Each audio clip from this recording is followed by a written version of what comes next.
చేసుకుంటే మంచిది. మొత్తం మీద వీళ్ళకి మిథున రాశి వాళ్ళకి విశేషమైన గురుబలం వలన అనుకూలంగా ఉంది.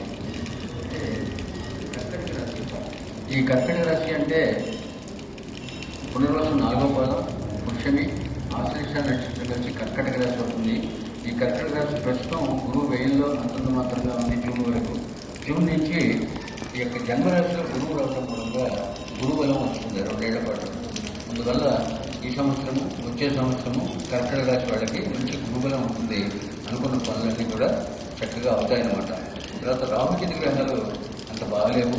జన్మరాశిలో కేతువు, అలాగే సప్తమంలో 7వ ఇంట రాహు ఉండటం మూలంగా రాహుకేతువుల సంచారం బాగాలేదు. రాహుకేతువులకి జపం చేసుకుని దానాలు ఇస్తే మంచిది. రోజు దుర్గా సప్తశ్లోకి పారాయణ. వాట్ ఈజ్ దిస్ సప్తశ్లోకి అంటే మనకి దుర్గా సప్తశతి అని మన పెద్దవాళ్ళు మనకి రాసి అందించారు. దుర్గా సప్తశతి అంటే 700 శ్లోకాలు. ఈ 700 శ్లోకాలు ఈ సమయంలో ఇంత రెవల్యూషన్ చేంజ్ చేసేటువంటి టైంలో ఎవరు చదవగలరు?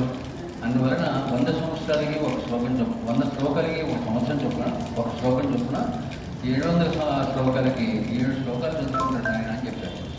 అదే ఫలం లభిస్తుంది అని చెప్పారు. అందువలన ఈ దుర్గా సప్తశ్లోకి చాలా ప్రాచుర్యంలోకి వచ్చింది. ఇది రోజు చదువుకుంటే చాలా విశేషం అని చెప్తారు.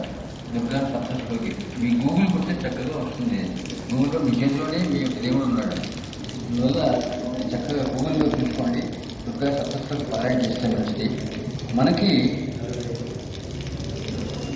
యాంటీబయాటిక్స్ అంటాం. డాక్టర్ దగ్గరికి వెళ్తే రోగం వచ్చిందనుకోండి, ఇదిగో ఈ యాంటీబయాటిక్ తీసుకో 3 రోజులు తగ్గిపోతుంది అంటాడు.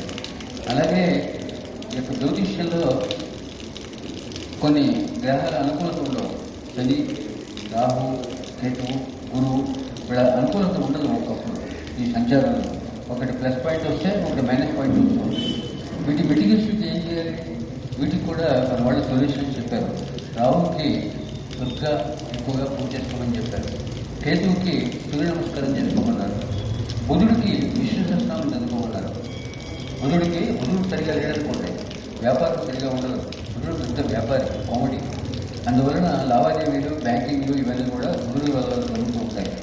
అందువల్ల బుధుడు సరిగా లేకపోతే విష్ణు సహస్రనామం చదువుకోవాలి. విష్ణు ఆరాధన ఎక్కువగా చేసుకోవాలి. అష్టాక్షరి మంత్రం అంటాం. ఓం నమో నారాయణ నమః చెప్పుకుంటూ ఉండాలి. విష్ణువుకి ఎక్కువగా వైబ్రేట్ చేస్తే బుధుడు బాగుంటాడు. అలాగే శనికి ఎప్పుడు ఈశ్వరుడు. ఓం నమః శివాయ. రుద్రాభిషేకం. ఈ రుద్రాభిషేకం హైపోర్ యాంటీబయాటిక్ అంటాం. రుద్రాభిషేకం చేస్తే సర్వదోషాలు శివుడికి కనుక అభిషేకం చేసుకుంటే సర్వదోష నివారణి అని చెప్తూ ఉంటారు. అందువల్ల పీరియాడికల్గా ఎప్పుడన్నా మనం ఈ యొక్క రుద్రాభిషేకం చేసుకుంటూ ఉంటాం. వీటన్నింటినీ మించి మా ఇంట్లో ఎప్పుడు గొడవలండి, ఎప్పుడు ఇబ్బందులు పడుతూ ఉంటామని చెప్తూ ఉంటారు. లలితా సహస్రనామం ఎవరింట్లో అయితే దీపం పెట్టుకుని లలితా సహస్రనామం పారాయణ చేస్తారో ఆ ఇంట్లో ఏ గొడవలు ఉండవు, సుఖ సంసారం ఉంటుంది, ఏ ఇబ్బందులు పడడం. సాయంత్రం పూట రోజు దీపం పెట్టుకుని లలితా సహస్రనామం చేసుకోవాలి. ఇది విశేషం అన్నమాట. అలాగే కొంతమంది ఈ గ్రహస్థితి అనుకూలత లేకపోవడం మూలంగా లక్ష్మీ కటాక్షం ఉంటుంది. చాలా ఇబ్బందులు పడుతున్నామండి, రుణభారం పెరిగిపోయింది అంటారు. రుణం ఎక్కువగా చేయడం కావాలి, రూపాయి సంపాదన ఉంటే 10 రూపాయలు ఖర్చు అవుతుంది, మా వల్ల కావట్లేదు అంటారు. దీనికి మనకి ఆదిశంకరాచార్య చెప్పినటువంటి చక్కటి కనకతరగ స్తోత్రం ఉంది. ఎవరింట్లో అయితే సాయంత్రం పూట కన్నులు చక్కగా శుచి అయినటువంటి బట్ట కట్టుకొని దీపం పెట్టుకుని కనకతరగ స్తోత్రం లక్ష్మీదేవిని కొలవడం అన్నమాట. లక్ష్మీదేవిని ఉబ్బేయటం ఎవరైతే చేస్తారో ఆ ఇంట్లో లక్ష్మీ కటాక్షం ఉంటుంది. ఇది సత్యము అని చెప్తారు. అందువలన ఈ ప్రేయర్స్ మూలంగా ఈవిల్ ఎఫెక్ట్స్ ఆఫ్ ప్లానెటరీస్ కొంతవరకు మనం మిటిగేట్ చేసుకోవచ్చు, కొంత నివారించవచ్చు. అందువలన ఇవన్నీ చెప్తూ ఉంటాం. ఈ సంవత్సరం ఈ కర్కటక రాశి వాళ్ళకి ఎక్కువగా ఆదిత్య ఉదయం చదువుకోవాలి. దుర్గా సప్తశ్లోకి సూర్య నమస్కారం చేసుకోవాలి. ఎందుకంటే రాహుకేతువులు బాగలేదు కాబట్టి కర్కటక రాశి వాళ్ళకి.